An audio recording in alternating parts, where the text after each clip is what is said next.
Thanks to Caleb for being here, and again, thanks to FenWorks for being a major sponsor of the event. Remember, Caleb also has a table out there, so if you want to learn more about esports and the opportunities for kids, make sure to find Caleb, and he will make sure it happens for you. We have a powerful lineup for this next panel, and I am so excited for this one. The Impact, Graduating All Students Choice Ready, will demonstrate the convergence of pathways to career and life preparedness. We are deeply grateful and honored to bring back retired four-star General Craig McKinley to this panel. General McKinley will be joined by Joel Honeyman, Vice President of Global Innovation of Doosan Bobcat North America, and Bismarck State College President Doug Jensen for a panel discussion on the importance of graduates being choice ready for a life of work, life of living, college, career, military. Doosan Bobcat is doing some incredible things with automation, artificial intelligence, including moving from paper-based to digital in its production operations. They're always on the cutting edge of workforce trends, including right here at their, right to the east of us, I should say, the Acceleration Center in Bismarck. And recently, the governor joined President Jensen in the announcement of Bismarck State's new Polytechnic Education Center, which was proposed for funding in the Accelerate ND plan last fall. This project is going to equip students with workplace-ready skills, credentials, and degrees driven by local demands for customized career pathways. Just one of the examples of how higher education is responding to the unstoppable forces of demographics, economics, technology, and culture that are creating challenges for institutions across the country. Governor Burgum is going to facilitate this conversation, so please help me welcome our four panelists to the stage.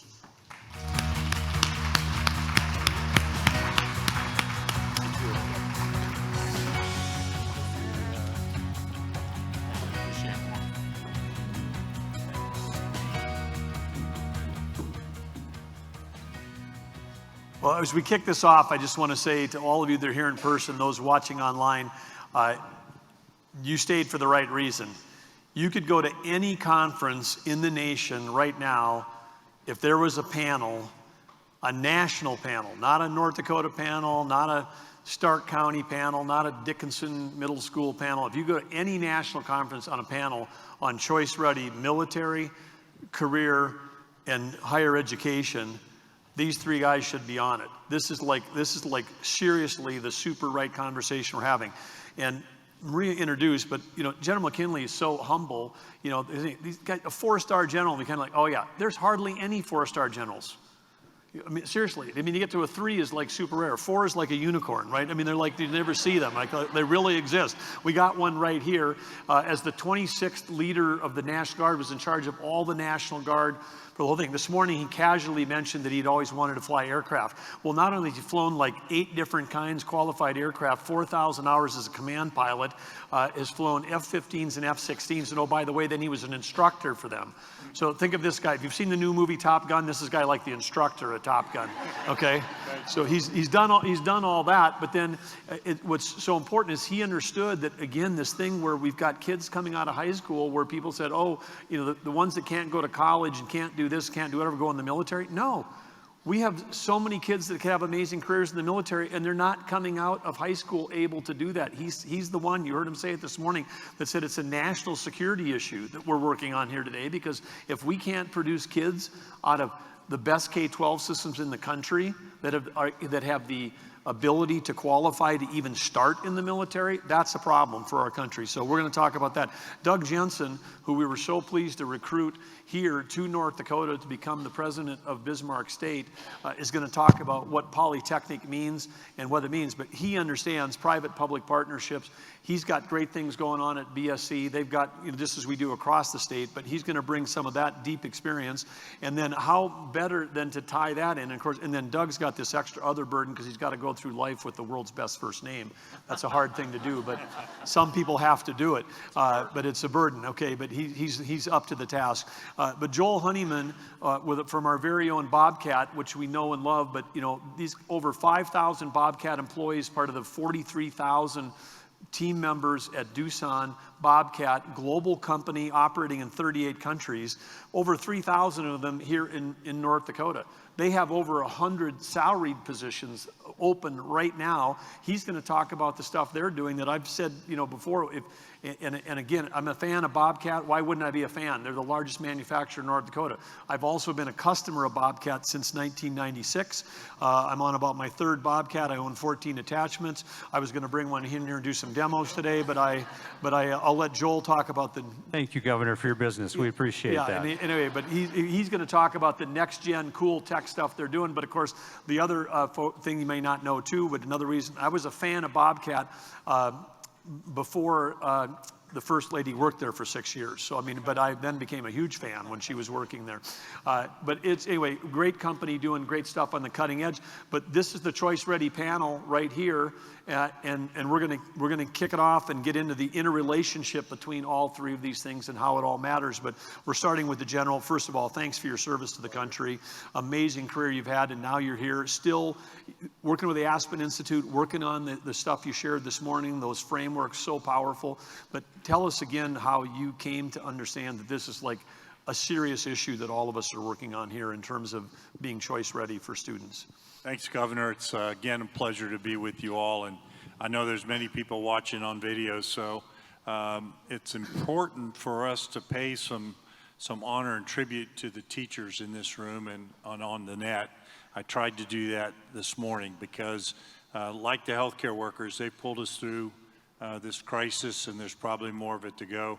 We've got a great National Guard contingent in the back. North Dakota has one of the finest National Guards in the country, and you as their Commander-in-Chief do a great job. We, in every service, Army, Navy, Air Force, Marine Corps, Coast Guard, National Guard, have a serious recruiting problem right now. We need upwards of 100,000 new members in the military every year, and that's just to maintain us at current levels. We have one of the smallest active duty militaries in the history of the United States. Much of it due, as you said this morning, to technological advances, artificial intelligence. We've got some of the greatest equipment in the world, but nevertheless, we need people. People make the military what it is today. So I think Aspen wanted me to come on the commission to make sure that we didn't overlook the need for good, high-quality young men and women between the ages of 18 and 22 to recruit every year to go into our services, to make us the strongest, most capable military in the world. And we've been busy, as you know, as Governor of North Dakota, with natural disasters, COVID relief, things that really aren't in the job jar of a traditional military member, but your National Guard stood up and did it. We've been at war, technically, literally, for over 20 years. Those wars have stopped, thank goodness, in Afghanistan and Iraq, but we have to be all over the world to be prepared to defend our values and our nation. So, Governor, again, thanks to you for hosting this event. I hope we planted a seed that the military is a place that young people can look forward to if they want, choose that career, or just give something back to the nation. It's very important. Thanks. Great. Thank you, General. I'm going to jump down, President Jensen, I'm going to jump down to Joel and then let you tie it all together as we come back to the middle. But Joel, Bobcat has always led, global market share, skid-to loaners. Now you're doing all kinds of other products beyond that. But it's always, the company always started with innovation, led with innovation, maintained global leadership and market share because of innovation. But the stuff that your engineers are doing now, most of us wouldn't even recognize it as a Bobcat product.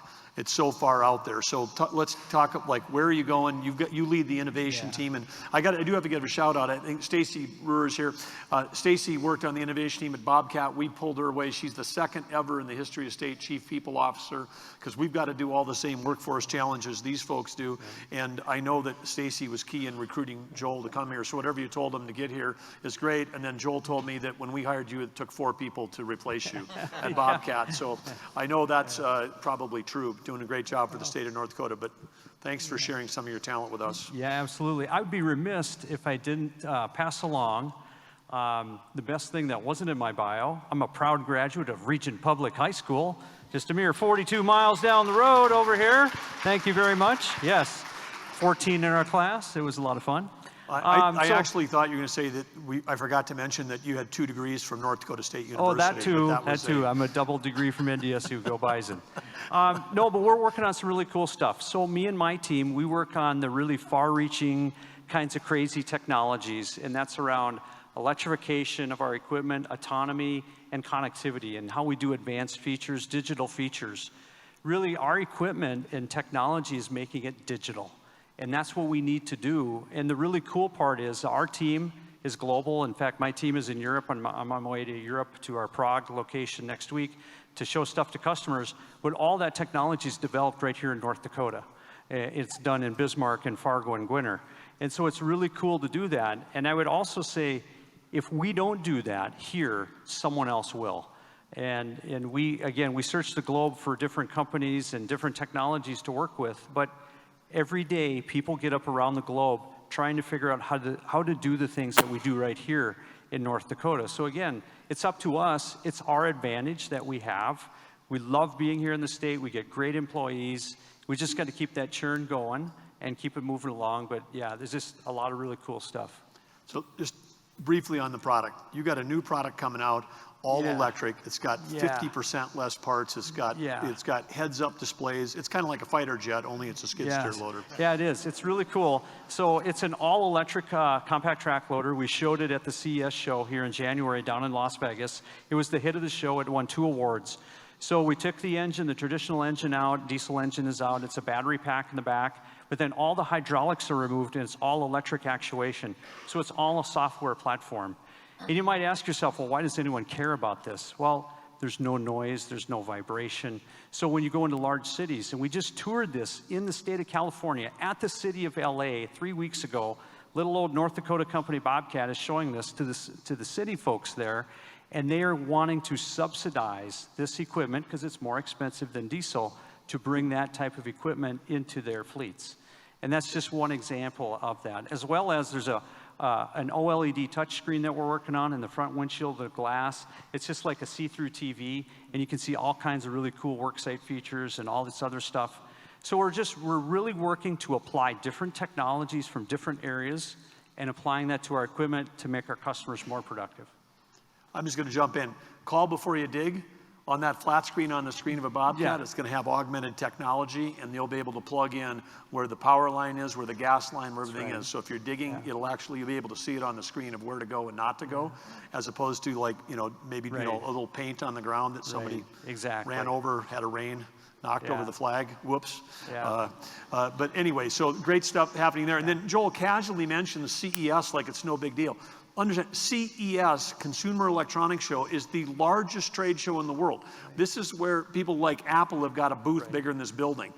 It is like, I'm not quite bigger than this, but they're big. They're huge. It's a huge, huge trade show. And for Bobcat, first of all, the words Bobcat going to CES, Consumer Electronics Show, that shouldn't even that wouldn't have mapped even for me 10 years ago. But then they go and then they win 2 awards. But this is what's happening. He said a Bobcat is a digital platform for software. Software, any business is going to become a software company or it's going to be disrupted by one.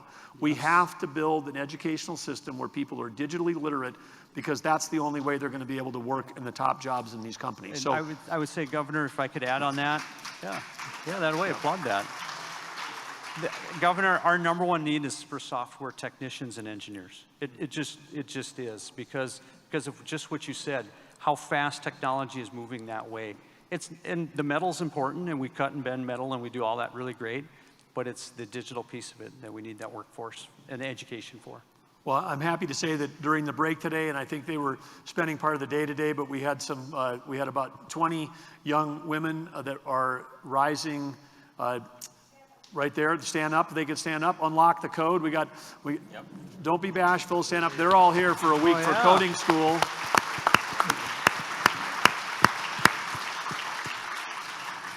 Had a chance to meet with them. I want to thank the leaders that pulled this whole thing together for that, but they're here for Unlock the Codes for a week-long coding school, doing great work. But Joel, there's some future team members for you right out there. www.bobcat.com/careers. Just go to the website, apply today. We'd love to have you. Okay, so President Jensen. Yes, sir. Higher ed has been even before the pandemic, you had the cultural issues of maybe kids shouldn't or don't want to go to college anymore because they have other opportunities. You got the economic issues of rising tuition. You got the technology issues that people can learn everywhere, and you got the demographic issue, which is you want to be able to serve students of all ages, not just 18 to 22-year-olds. So there's these four powerful forces which were totally disrupting higher ed. Then you throw on everything that we're talking about here with the general and with Joel, and you're a guy that's stepping into this breach with Polytechnic. So tell us a little bit about what a Polytechnic University means. How does it handle all these forces that are happening in the world, and how do you help North Dakota in the important role that you have? Well, thank you, Governor. And I want to tie into this is the title, innovative education. And before I start my response, I just want to talk to the educators here in the audience for 1 second. If there was ever a time when society, the economy, your communities need education, it is now. As the governor just said, there are tremendous forces that are in play. And whatever communities, states, etc., can master this idea of developing the talent that we are going to need to ensure this country's not only economic success, but also security. It's a national security factor as well. It's also the ability to empower people. You can take a lot of things away from folks. You can take homes, cars, but you cannot take away their education. So we, as educators right now, are into kind of the nexus of a lot of forces that are in play. So to the Polytechnic mission, the focus there is that education needs to become flexible. One of my favorite sayings is, what is the 7 last words of any organization? We've always done it that way. And the forces in place now will not allow us to continue down that model. We have to start looking at education as an economic investment. It's just not an expense. But we need to tie to those ideas of what is going to be required of our graduates. The Polytechnic mission is basically experiential learning. Short-term, flexible. The idea of starting courses just in the fall or starting courses in the spring are gone. Driven by public-private partnerships. We have implemented what we refer to as BILT teams, business and industry leadership teams, closing that gap between the private sector and the public sector to ensure that we are investing the resources where they need to be to develop the talent that will allow our communities to grow and to develop. As we start looking at the future, education is going to change. Our students are going to need experiential learning. The generation, as the general was talking about earlier, is a different generation. They need hands-on experience. They need to touch things, feel things. That's what motivates them. They become intrinsically motivated when they can connect mentally and physically to something. When education becomes live and interactive, they basically rise to the opportunity. So the Polytechnic mission will allow us to create short-term certificates that will ladder into associate degrees, that will ladder into baccalaureate degrees. You will have experiential learning. You're going to see a lot more in terms of internships, externships, even an apprenticeship model where individuals are getting many hours in the classroom, but also be augmented and enhanced by the experience working within the industry. We believe that this will be an economic differentiator. When you look around the country, some of the areas that are really growing and developing, you look at what makes them different than other areas. It's when they have an educational infrastructure that is partnered with the private sector to build those pathways. This is what becomes an economic differentiator to ensure that the businesses that exist here stay here, the businesses that can grow can expand, and it becomes a business attraction for future businesses. Great, thank you. Agree with all that, for sure. Just to give a preview to all of you to start thinking about some questions, we are going to have some time at the end to take questions from the audience, but we'll go through each of these three one more time. But General, again, the misconception of what the military is today, the modern military, is so great. I mean, people, they watch a World War II movie or they see a news clip now, they think it's all about fighting war. The amount of education that I saw on your resume, the number of certifications that you had over your career But that's not atypical, because anybody that comes in, it's not just flight training, but anybody that comes into any career in the military gets additional training. And the National Guard and others then pay for this. And you've got your own schools, you know, and you've got advanced schools, and the military's got graduate schools, and you run universities, the academies. I mean, it's a learning, teaching organization. But just talk a little bit about how that organization is having to modify and change, because you're getting an input in at the beginning, a young new recruit. You know, how do you move people through that system? And because education is such a key part of what you do for us to actually achieve the military preparedness. It's an incredible process, as you state, Governor, and I had the pleasure, honor to be in Normandy this past weekend. 78 years ago, 9,800 men stormed that beach and lost their lives.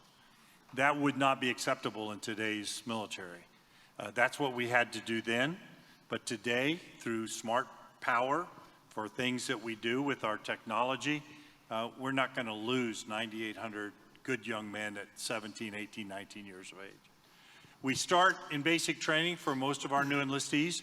Those young men and women in the back, National Guard men and women, can tell you what basic training is. It used to be a drill instructor yelling and screaming in your face.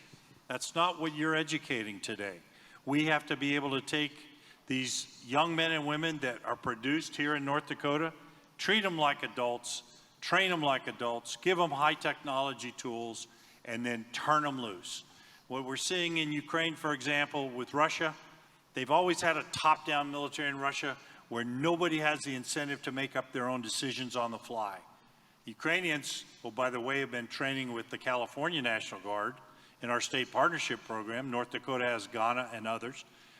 They learned that if they're in a battle, they've got to make quick decisions. They can't rely on the generals to make all their decisions. So all of these schools that you refer to, from their basic training all the way into their major PhD work, is done to build on the processes that this group has here today. So thanks for commenting on that. Well, and I think you mentioned the technology, you mentioned Ukraine, but we understand also then, even when we're providing advanced weaponry, then sometimes there's a gap between the skill set to be able to run that weaponry because of the technological skills required to do that. That's true. These medium and long-range missiles that our NATO allies and us have agreed to share with Ukraine, providing that they don't use them to go into Russia, they don't have the technical skills to. But there will be a rapid development of train the trainer by our U.S. military, NATO allies, and friends, and they'll go into the theater knowing what to do with those new weapons. And you mentioned Normandy, and I just have to say, since we're in TR country, the First Lady and I had a chance to visit the Normandy cemeteries there, and it's a moving place. But one thing you'll find there is that Theodore Roosevelt's son, Theodore Roosevelt Jr., is buried there. He was one of the generals that led them ashore on D-Day. I think he was the oldest and highest ranking person to come ashore as part of that, and died about a month after the invasion. Buried next to him is Quentin Roosevelt, who's the only World War I veteran. They moved him, so he's the only World War I veteran buried in a World War II cemetery. So two of Theodore Roosevelt's children died in battle in Europe, buried next to each other there. TR Jr. was a Medal of Honor winner, and as was his dad, TR. So there's only two father-son Medal of Honor winners in all of military, the other being General MacArthur's family, but TR and that. So again, since we're in TR country, I thought I'd share that. That's great, story. great history, and thanks for that recollection. Yeah. Well, and none of that would have happened if he hadn't spent 3.5 years in North Dakota. So let's just get that straight. So we're okay. We might have lost World War II, right, if we hadn't had TR over here. But okay, Joel, back to you. You've got this thing called the acceleration group. You guys seem to be going pretty fast. Tell us about, what does that mean? What kind of people are you looking for? What are the skill sets? And how is that so necessary just to be competitive in the world that you're in? Yeah, so we started on a strategy about 7 years ago to simply go faster. And so we created what was called Innovation Accelerated. And it just wasn't about new ideas, it was about speed. And when we think of innovation, innovation comes from everyone. Even though my group and my title says innovation, we're charged with bringing innovation out of all of our employees, our vendors, our customers, no matter who it is. And that's really important. And so to do that, we created a whole process underneath to be able to vet those out and bring those ideas out. But we want ideas from everyone. And I think as educators, when you ask, what's important for us, it's that collaborative effort. It's kids that are coming in that know how to do project work, that can work in a team environment, that can take criticism.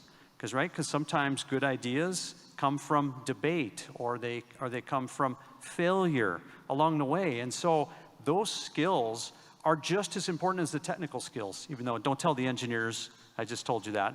But they are, they really are. And when we interview kids, that's what we interview for. We're not asking them to do calculus problems or physics problems. We assume y'all taught them that. It's the rest of those other skills to be productive employees, to be entrepreneurs. Because that's our history. 65 years ago, we invented the skid steer loader, and we want to continue to be relevant 65 years from now. But to do that, we have to continue to innovate, and we need mindset of the people, the men and women we hire, to have that. So, President, what are the things, you're a guy that likes to move fast, you've got a sense of urgency here, but what are the barriers that you're running into? You're new to the state, and so offer us some feedback on things where we can do to cut red tape that would allow you to, just like Joel's trying to accelerate innovation, we got to accelerate innovation in K-12, higher ed, and the combination of the two. What are some things that we could do to help your school and all of higher ed in North Dakota move faster? Thank you. There's a lot of positive things going on. Wade's 6 here, and I know Wade and I talked earlier today. The partnership between higher education and K-12 is critical, and we have to find ways to accelerate that opportunity. At a previous institution that I was in, we had 230 students a year graduating with an associate degree in applied science or associate degree in arts simultaneous to their high school diploma. Those are the things that we have to start working to. How do we start making sure that students have the experience to take maybe non-traditional courses like the hour of code that I think the ladies back here were talking about. 60% of all the jobs in the future are going to require coding. So how do we take some of these experiences, competencies, skill sets that they're learning, and how do we give them credit for prior learning so that they can use those towards graduation and prepare themselves for opportunities, whether it's going to be continuing their education and simultaneously working for a company. We have to also look at, what are some of the barriers of getting our students access to industry. There are a lot of laws and regulations that basically, as you start trying to put a person into those experiences, risk, liability, etc., we have to look at that, because that's the experience that we really need. As the general spoke earlier this morning, the population really needs this experiential learning. Industry needs to have an opportunity to work with these individuals because the talent that they need to grow is going to be critical. So those are two of the big ones. I guess the other ones is what can we do to incentivize business to work with us in education to support us? Can we leverage their buying power? Example, a college I was at, we were working with a company, and we were paying, I think it was about $1.19 per pound for welding rods. And this other company was a big manufacturer. They were paying about 60 cents a pound for welding rods. So we went to them and we asked them, could we leverage your buying power to incentivize that and to make that happen? Whether they can use it as a tax write-off, they could run it through the foundation, etc. But we have to find ways to incentivize, to bring the private sector to the table with education so that we can leverage the investment that's being made by the public sector. Great thoughts. We love ideas like that where we can improve outcomes and reduce cost. You're talking my language there. That's great. Do we have a mic out in the audience someplace? If we don't, we can loan you one from up here on stage, but because I threw this out to the team. But is there, if someone's got a microphone, can you raise your hand? Livewire stunned because I'm off script. No, we have somebody. Luke can grab one right here. we can share on stage. I think Luke was going to raise your hand if you have a question, and we'll get a microphone to you. Do you have a question? We got one right down here, and there's Maria's coming out with a mic right down front here. Thank you, Superintendent, for the question. Yes. We should have given a prize for the first question. I think this is on. Yes, it is. If we're working with schools where students are struggling, what would be some of the, say, 3 top things you would recommend that we would do with our students that are behind grade level as far as reading and just kind of losing interest in school, wanting to drop out, or even the younger kids already who are losing interest? I'm going to throw that one to our educator on the panel. Yes, I was that student. My father was a machinist, and he passed away when I was 12. My mom was a welfare mom. I grew up in the inner city projects outside of Pittsburgh, and I had no intentions of going on to education. Education, I did not see a value in it.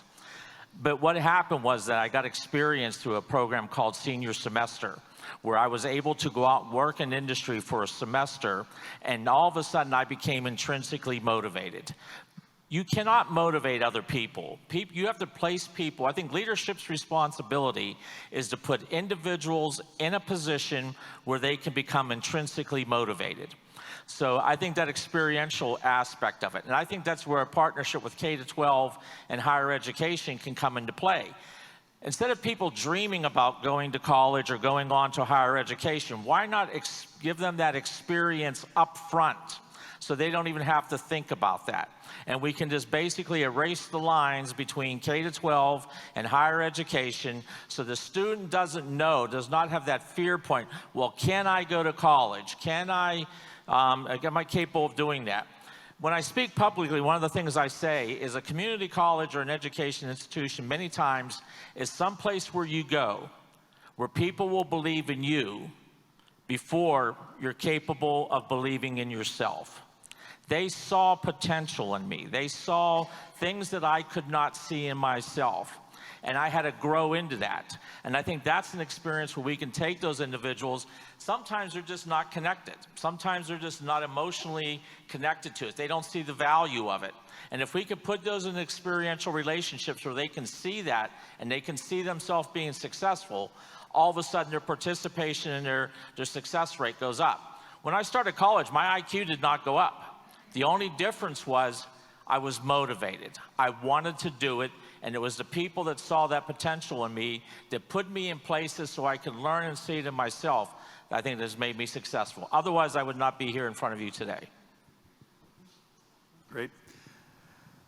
Got another question in the middle there, sir? I'm Eric Holland from the State Historical Society. We have 56 historic sites across the state, and we've got lots of students that we would like to see at them, but the schools can't afford to get them there. If the governor could figure out a way to get the diesel fuel into those buses so that, no, I'm serious. We've got lots of money in energy. If we could figure out a creative way for industry to help to support our school systems across the state so kids could get out into these places, we'd all win. Great comment. And now I'm already battling the high price of fuel with the current administration, so I got another assignment, I guess, today. But we're on that. But I do want to say, thank you, Bill. And again, when we talk about experiential learning, we talk about on-site. We had the presentation from Scott Steffen from Parks and Rec. There is an increased collaboration going on now at a level higher than before between North Dakota Parks and Rec and North Dakota Historical Society. We have so many opportunities. I mean, think of the Chateau, Chimney Park in Medora with Sully Creek Campground. I mean, there's so many opportunities for us to tie things together and to learn our own deep and rich history here. And of course, Scott, who gave that brief presentation on Parks and Rec, was at Dickinson State for 8 years. We've actually placed an educator into Parks and Rec to try to facilitate for all of you how to do outdoor education better. I mean, so, if that one missed by and didn't write a note, write down, call Scott, If our school's not connected to Parks and Rec and Historic Society, we should be, because this is what we're trying to break down the silos across all of state government. These are all our state agencies. They've all got budgets, and somewhere across that, if we can find some efficiencies in breaking down the silos, then we will have enough fuel to put in those buses. So anyway, thanks for that comment, and thanks to all of you that are going to drive towards more outdoor education. Question right here. Hi, thank you. Tony Cozed with Division of Juvenile Services. So the thing I'm thinking about is our agency and a lot of other work with families that you talk about not going to college, and now we're seeing parents, maybe their kids have been fairly successful. They're in the work field. I'm going to say ages 30 to like 45, a workforce of people that are kind of thinking about going and getting these types of. Can you talk to us about that age group? I know this is school stuff, but when those parents are doing well, we have more healthy kids. So that's my question.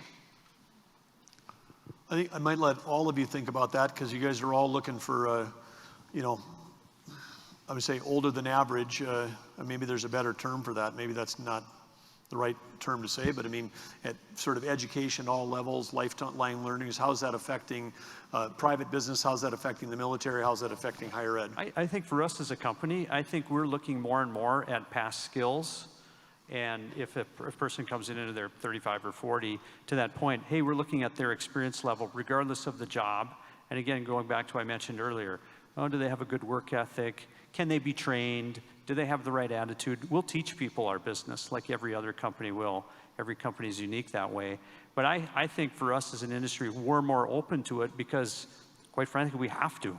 We have to be more open to it. Otherwise, we won't have the workforce. And quite frankly, people with experience, maybe easier to manage. They bring some other skill sets in that we can utilize. The average age of a Bismarck State student is 25 and a half years of age. She's becoming more female. Used to be about 55% male, 45% female. We're starting to see a 50-50. We're also seeing that these students are going to school part-time and they're working full-time. She may be a mom, she may be a single mom. She's looking for a better quality of life for her family. Education now, many times with life, these individuals, it's their family first, it's their job, and then it's education. We have to find a way to make education accessible to these families and these individuals so that they can do that. That's why we're looking at making smaller chunks of education, certificates, 16 credit certificates that you complete in 16 weeks. We can give those. We can give credit for prior learning to accelerate individuals' credentials so they can get employed quicker. We can also work with the private sector, HR departments within the military as well as in the private sector to look at what skills do they have coming out of the experience they've had. Military is a perfect example. We have all these individuals graduating, but we are coming out of the military, transitioning out, but we look at their MOS and we're not giving them credit for the skills that they've already mastered. How do we shorten that gap to give them credit for what they do a kind of a gap analysis, figure out what skills they need so we can connect them?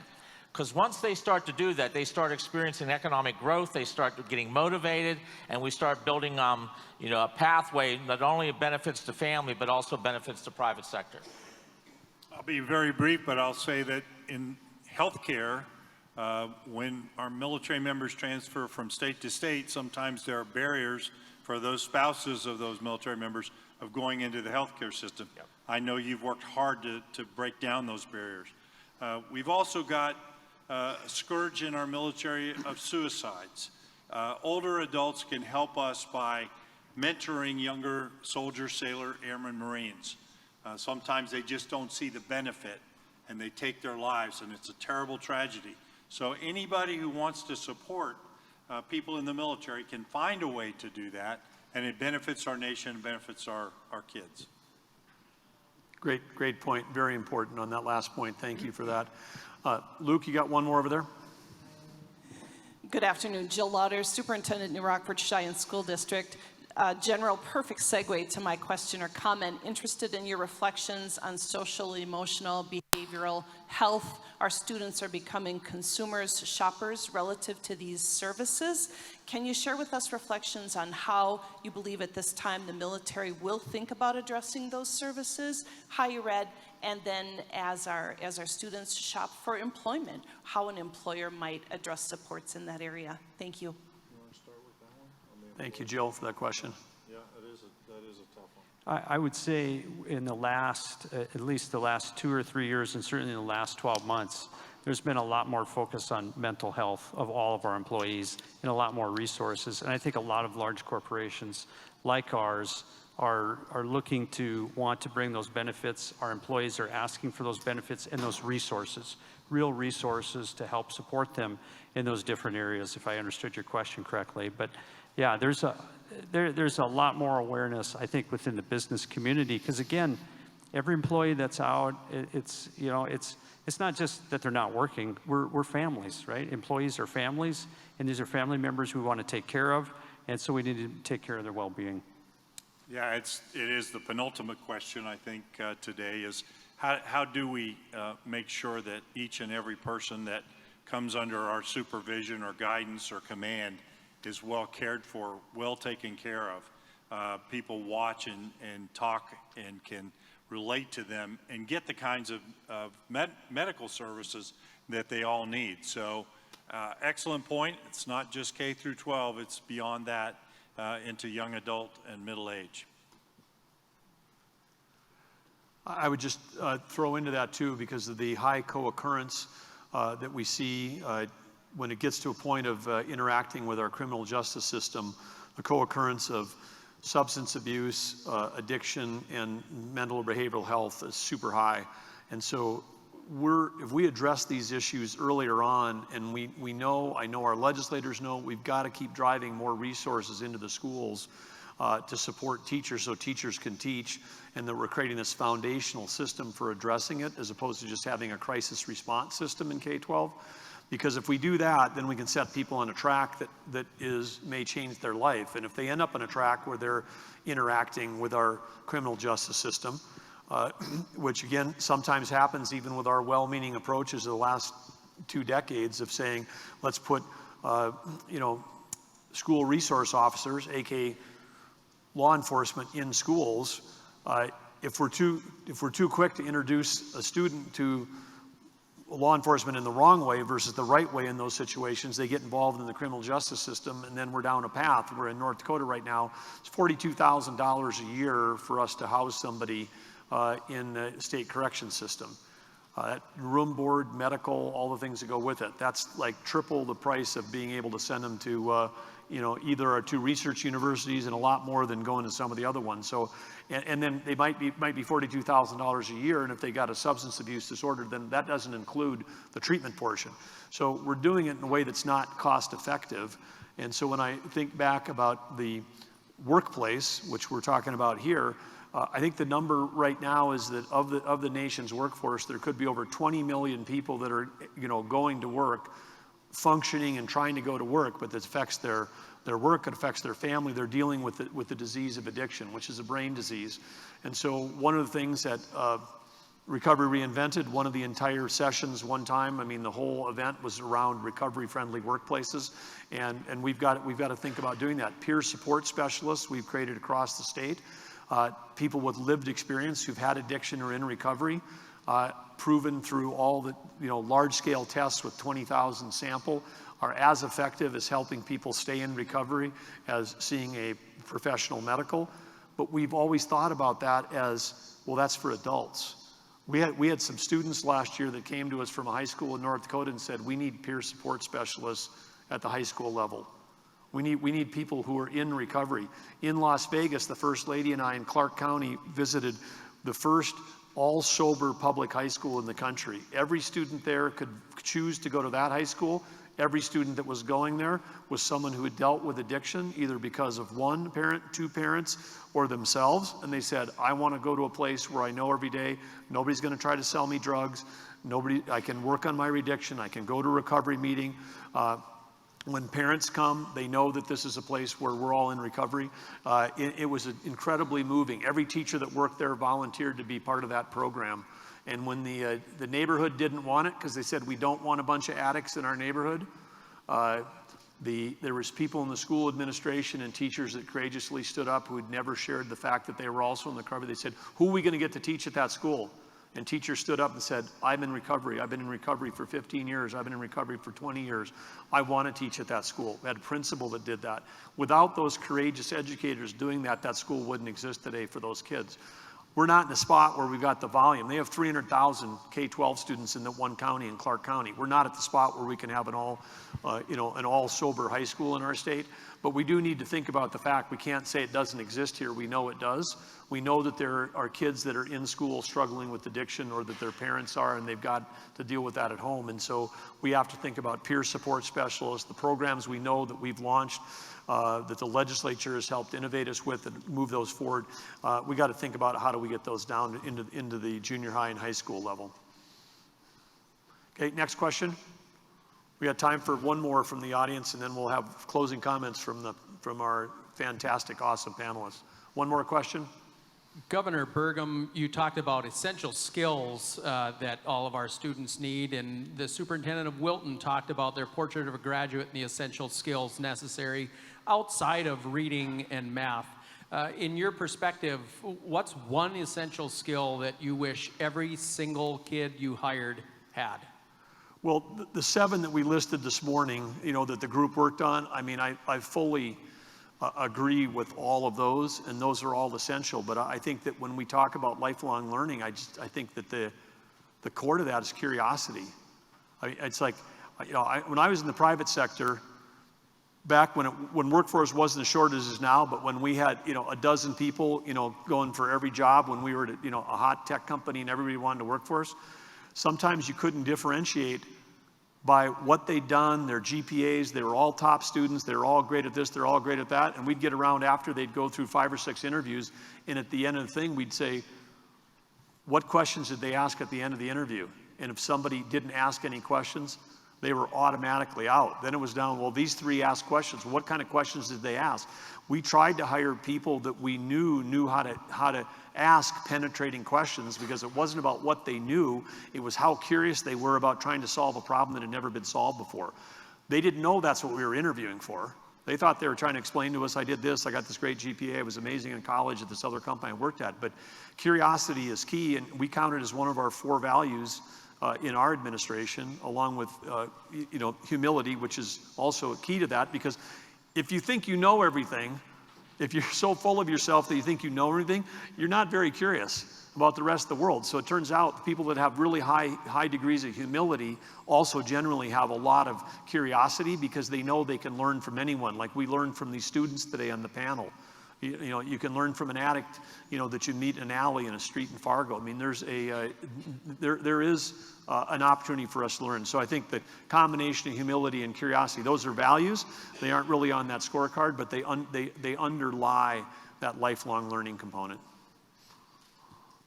If I had to pin it down to one word for young people, it's resilience. Being able to deal with whatever comes their way, knowing that in life we will fail at times, to move beyond that. But resilience and perseverance are things the military desperately needs.